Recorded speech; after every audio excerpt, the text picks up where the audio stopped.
Hacker steals $6.9 million from Arbitrum-Based DeFi protocol Lodestar Finance. Another decentralized finance DeFi platform, Lodestar Finance, was hacked for $6.9 million in an exploit. A number of reports to tie Lodestar says the hacker manipulated the exchange rate of the PLV-GLP contract, and then supplied PLV-GLP collateral to Lodestar and borrowed all available liquidity.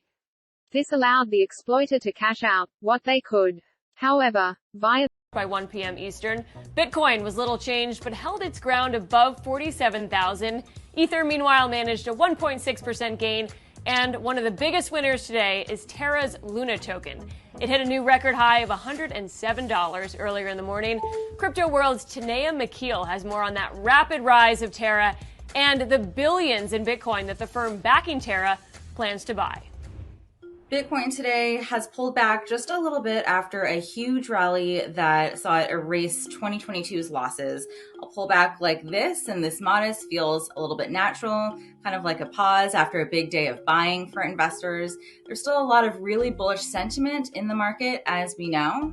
45K was a significant level to break, and now we're kind of waiting to see if Bitcoin can push through 50K. That's that key psychological level that many would expect to see bring a whole bunch of new institutional interest off the sidelines and into the market.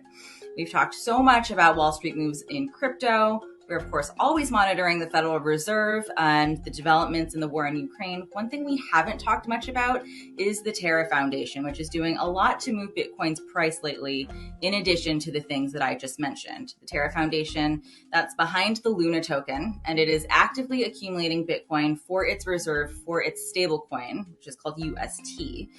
So it's looking to create a $10 billion reserve, and it's been buying in batches. Terra has reportedly bought more than $1 billion in purchase of $135 million in Bitcoin only yesterday. Now on to some of the headlines. First, the Biden administration thinks crypto could be a cash cow for the U.S. government. The administration's budget proposal sees crypto tax revenue totaling $11 billion by 2030. And $5 billion of that would be generated next year alone. It's part of Biden's call to modernize rules around crypto, which could include taxing crypto assets that rise in value even if they're not sold. Next, speaking of taxes, India just seized $11 million from crypto exchanges accused of tax evasion, and the country is naming names. The country's tax collection agency identified some of the biggest crypto exchanges in that country, including WazirX and CoinDCX as part of that seizure. India has stepped up its crackdown on crypto companies in recent months, including a 30% capital gains tax for crypto companies starting in April. Finally, Ripple co-founder Chris Larsen says Bitcoin needs to transition over to proof of stake or risk losing investors. Larsen joined Greenpeace in calling Bitcoin an outlier in its reliance on energy-intensive proof of work technology, and said the path the cryptocurrency is on is unsustainable. The likelihood that Bitcoin would transition to proof of stake technology, though, is highly unlikely. Lawmakers have also confronted the proof of work issue in recent weeks. New York State and the EU have even considered an outright ban on the consensus mechanism. Crypto World's Mackenzie Sigalo spoke to Tezos co-founder Kathleen Brightman about the growing scrutiny from lawmakers, and she asked her if crypto regulations for the industry need to catch up. So, Kathleen, let's start on the topic of regulation. Sources tell CNBC that UK crypto regulation is imminent. Meanwhile, the EU's landmark regulatory framework for crypto assets, necessary legislative hoops as we speak.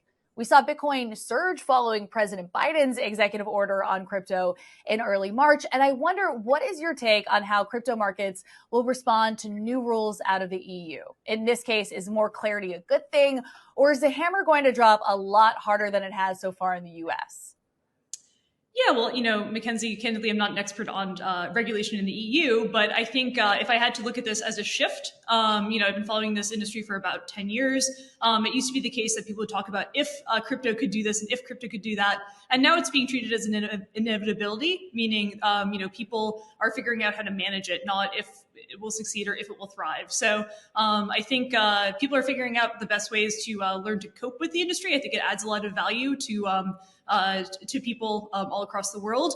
And, hopefully regulators will take a stance of trying to find ways to work with it and work with the technology rather than trying to outright ban it, which was always the boogeyman theory that would happen a few years ago. I think the posture is just entirely different now. Now, we saw pretty aggressive comments at one point about limiting proof of work mining, which would have effectively banned Bitcoin across the EU. They quashed that proposal, and I realize that this wouldn't have affected Tezos since you use a proof of stake consensus mechanism. But what does it signify for the working relationship between the crypto industry more generally and EU politicians? I think it's good to have policy kind of direct, certain environmental measures. Certainly, we've seen, better consciousness in terms of public policy and corporate policy as a result of ESG funds, so on and so forth. But I think in the cryptocurrency space, it's kind of tempting to write off anything that's proof of stake friendly as something that's good for the whole network. Candidly, proof of work systems are kind of like the 1.0 version of the technology. I don't think that outright banning them is going to kind of mitigate that fact, but they do tend to have the lion's share of the attention because of their environmental impact. And the fear is that people are going to throw out the baby with the bathwater.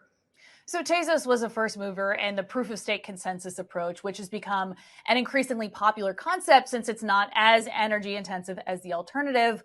Why did you go the proof of stake route from day one? Yeah, so proof of stake has been the best in class consensus algorithm or approach since around 2014. In fact, the Ethereum Foundation advertised itself as moving imminently to proof of stake in 2014. It just hasn't wound up doing that yet.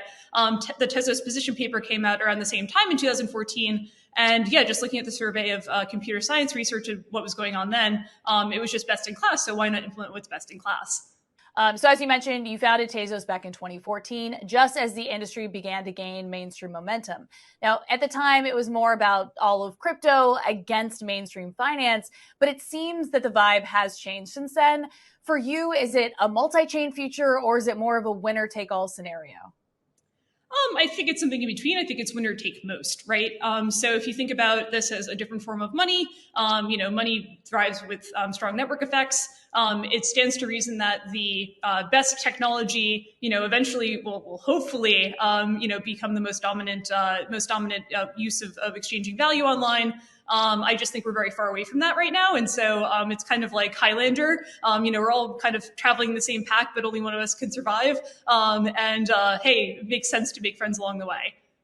Do you see Tezos as a potential successor to Ethereum? Or do you think that you face competition with Cardano and Algorand, for instance? I think Tezos is the best blockchain. I realize I'm incredibly biased, but if you look at the technical features, that and the not already has them. So let's talk about some of those use cases. What are the current or upcoming examples of Tezos in action that you're most excited about in the next 6 months, the next year? Yeah, so in the next few days, the Tezos blockchain is going to have a self-amending upgrade, meaning basically that a supermajority of people who own the token have come together and voted on a proposal, which will basically have the blockchain instantiated upgrade on its own. So there's no coordination, there's no hard forking, there's no months and months of kind of exchanging with different miners. Everything is kind of done on the protocol with the use of people who own the token and a supermajority stake, instead of having a sort of benevolent dictator figure out when the upgrade is going to happen and try to coordinate with different miners across the world. So you talked a minute ago about Tezos as a payment system on the internet. How would you explain to the layman the difference between a layer 2 Lightning network on top of Bitcoin's blockchain versus what you're doing with Tezos right now? Yeah, so basically what Tezos, the core innovation that led to Tezos launching is basically that Bitcoin and most other cryptocurrencies lack a mechanism to upgrade themselves, meaning that, there's different technical solutions that have come to the fore due to research in computer science, economics, all these other things. And what's different about Tezos is instead of instantiating these new technologies as a hard fork or this massive coordination where you need to have everything shift to a new blockchain, what the Tezos protocol allows you to do is basically come to some forum and have people vote using their token stake on upgrades to the protocol, which are swapped automatically. So if you think about it, Google Chrome issues upgrades all the time. The person who signs the Google Chrome update is Google itself. With Tezos, the same thing happens, but instead of one party doing that, it's literally everyone or a supermajority of people who own the token.